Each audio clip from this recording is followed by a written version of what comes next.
Boa tarde a todos. Hoje nós estamos aqui para entrevistar a doutora Viviane Rocha. A doutora Viviane, ela é cardiologista da Unidade Clínica de Lípides do Instituto do Coração, INCOR, da Faculdade de Medicina da USP de São Paulo e da Cardiologia Molecular e Check-up do Grupo Fleury. Ela também é diretora científica do Departamento de Aterosclerose da SBC. E o assunto é um assunto muito polêmico e interessante. O tema é o uso do Ozempic, da nossa entrevista.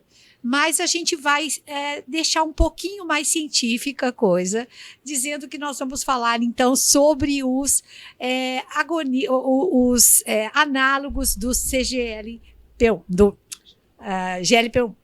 Então, Viviane, eu gostaria de saber o seguinte de você. Em relação a esses análogos do GLP-1, tanto a liraglutide quanto o semaglutide, como que eles provocam o emagrecimento? Qual que é o mecanismo de ação? E os dois têm o mesmo mecanismo? Bom, Lília, em primeiro lugar, gostaria de agradecer a você pelo convite, a SOCESP também por estar aqui. Eu acho que é uma excelente iniciativa, a gente pode aqui bater um papo mais flexível, né?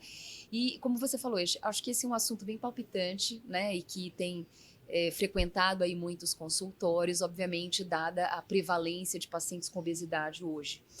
E, então, essa classe dos agonistas de receptor de GLP-1, também chamada de análogos do GLP-1, como o próprio nome diz, eles na verdade, imitam o GLP-1 e aumentam a concentração plasmática do GLP-1, que é um hormônio que a gente tem endógeno e que atua em alguns mecanismos para ajudar a regular a glicose, né?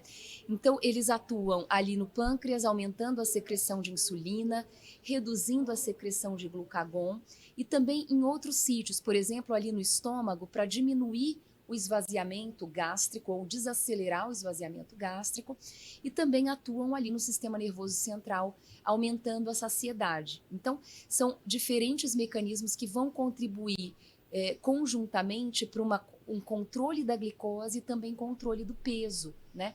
Então, se você aumenta a concentração do GLP-1, você vai justamente controlar um pouco mais a glicose e também provavelmente promover uma redução do peso. E é justamente a base, né? É isso daí que forma a base dessa classe. E a liraglutida e a semaglutida são dois membros dessa classe, né? Que tem, obviamente, algumas diferenças, né, na sua composição química, mas que atuam através desses mecanismos e, portanto, de forma bastante semelhante, né, embora com potências distintas. Certo. Qual que é a diferença entre a indicação da liraglutide e da semaglutide? Ambas podem ser usadas no tratamento da obesidade? Sim, Lília, assim, na verdade, a liraglutida, ela foi testada antes para obesidade, né? Então, ela já tem uma indicação aprovada, né? E para obesidade, além de ser também indicada para o tratamento do diabetes, né? Então, a liraglutida, ela tem duas apresentações, ela pode tem o nome de Victoza, né? Que é justamente para o tratamento do diabetes, e Saxenda para o tratamento da obesidade. Mas a droga é a mesma, o que muda, na verdade, é a dosagem, né? Que no caso da obesidade, ela vai até 3 miligramas. E é uma dose diária. No caso da semaglutida, ela hoje também já está aprovada para tratamento da obesidade. Ela tinha aprovação apenas para o tratamento do diabetes, na dose até 2 miligramas, né? Até 1 miligrama, perdão. E agora ela foi finalmente aprovada, né, para tratamento da obesidade como o Wegovy, ou o Wegovy, né? Mas é a mesma droga, também com uma dosagem diferente para tratamento da obesidade, que vai até 2,4, né? Então, tanto a liraglutida como a semaglutida podem ser usadas para tratamento de diabetes ou de obesidade, e o que muda, na verdade, na lira para obesidade e para diabetes, e também na sema para diabetes e obesidade, é a dose. Perfeito. Viviane, a gente sabe que existe muita preconceito em relação à obesidade. ao tratamento, e isso vem por parte da sociedade e por parte mesmo dos médicos, né? Uma coisa de achar que a obesidade depende do paciente, o seu controle, que é uma questão de força de vontade, é simples, é só uma mudança de estilo de vida e também fazer atividade física, que o problema se corrige magicamente, né? E toda essa situação, o próprio paciente acaba internalizando isso, e muitas vezes você ouve ele mesmo dizer que ele precisa criar vergonha na cara para emagrecer, não é? E muitos médicos resistem a qualquer forma de tratamento medicamentoso, achando que isso é o caminho mais fácil, né? Existem medicamentos antigos usados assim de uma forma empírica para tratamento de obesidade, que tinham muitos efeitos colaterais, aquelas anfetaminas e tudo mais. Isso gerou todo um preconceito contra medicamentos e uma coisa de achar que são perigosos, que têm muitos efeitos colaterais. E como que a gente pode vencer esse preconceito? O que a gente pode fazer a respeito disso?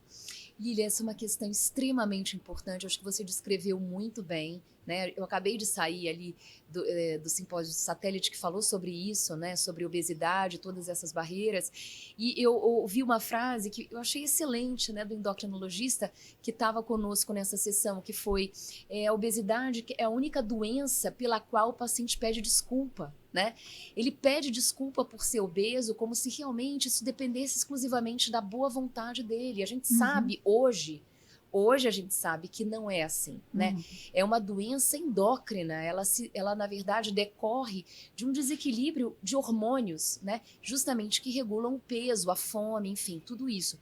Então, obviamente, esse paciente, por mais que ele tente, ele vai ter muita dificuldade, alguns vão conseguir, né? Mas a maioria não vai conseguir essa barreira, ou vai conseguir por um tempo muito curto e vai voltar. Então, eu acho que a educação médica continuada, né, falando sobre realmente o que é obesidade, mostrando todos os avanços na compreensão da obesidade, realmente como sendo essa doença endócrina, né, vai realmente, finalmente, nos ajudar a perceber que a gente precisa ajudar esses pacientes muitas vezes com tratamento medicamentoso, né?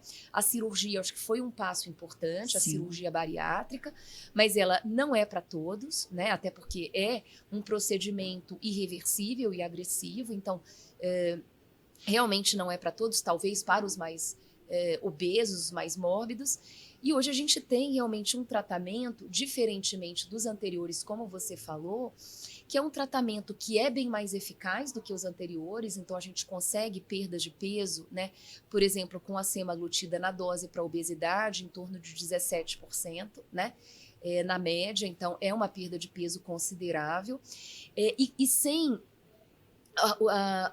o impacto maligno cardiovascular que existia, né? Então, os medicamentos antes aumentavam a pressão arterial, a frequência cardíaca, geravam arritmias, e hoje não só a gente tem a segurança cardiovascular, como um valor agregado, né, para toda a questão cardiovascular. Então, a gente tem impacto de redução na pressão, de redução lipídica em triglicéridos, principalmente, redução da glicose, obviamente, redução da inflamação. E provavelmente com uma demonstração de benefício em desfechos cardiovasculares que a gente deve observar, pelo menos os estudos ainda estão em andamento para indivíduos obesos.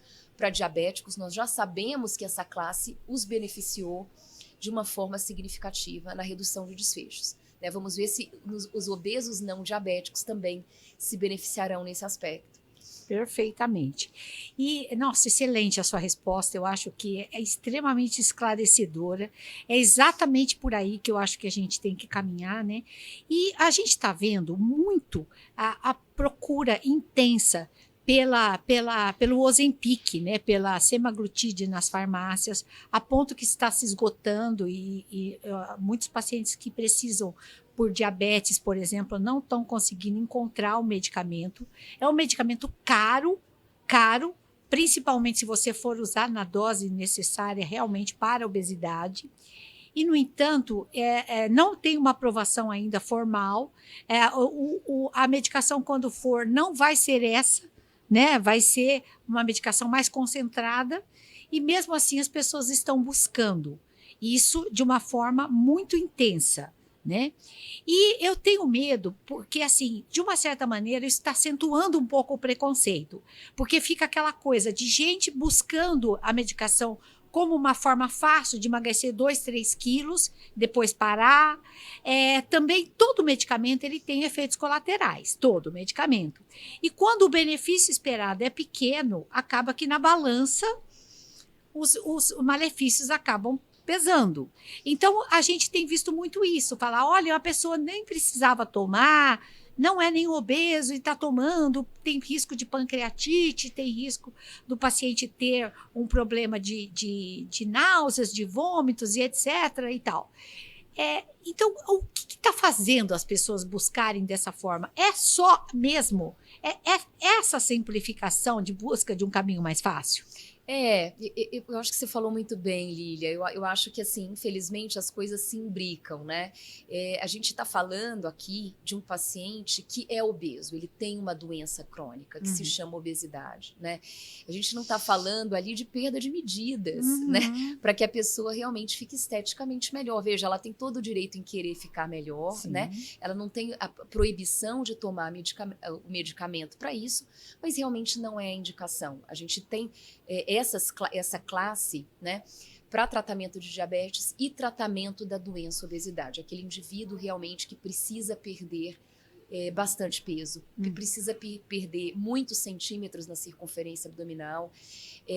Então, realmente, assim, não é uma pessoa que tem ali, né, tem ali uma medida que ela queira perder. Eu acho que é uma pena, eu acho, embora realmente, como eu falei, a pessoa ela não tenha proibição de tomar, é uma medicação segura, embora tenha efeitos colaterais, como você falou, mas não é realmente o objetivo. Acho que ninguém está querendo aqui propagandear, né, a divulgação de uma classe para que a pessoa fique mais esbelta e caiba num vestido ali para a festa do fim do ano, né? Pode querer isso, tudo bem. Claro. Mas não queremos essa divulgação, nós queremos divulgar aqui o tratamento que não existia antes, um tratamento efetivo e seguro, realmente para pessoas que sofrem de um problema que é bastante grave, potencialmente grave, né? E que está associado a doenças cardiovasculares como um todo, diversos fatores de risco, inclusive aumento de morte, né? Então, eu acho que fica aí o recado, né, Lília, que a gente quer realmente que a droga seja considerada para o tratamento desses pacientes, não simplesmente um uso ali por 2, 3 meses, né, para uma perda ali eventual de algumas medidinhas. Eu acho que é por aí. Olha, muito obrigada, Viviane, foi excelente. Você foi prática, você foi simples, você foi extremamente esclarecedora de um assunto tão polêmico. Você navegou com uma facilidade muito grande por esse tema, e eu tenho certeza que todos os nossos ouvintes estão maravilhados, assim como eu estou também. Muito obrigada. Obrigada, Lília, você que foi muito gentil. Obrigada pela condução da entrevista. Gostaria de agradecer de novo a Socesp pelo convite.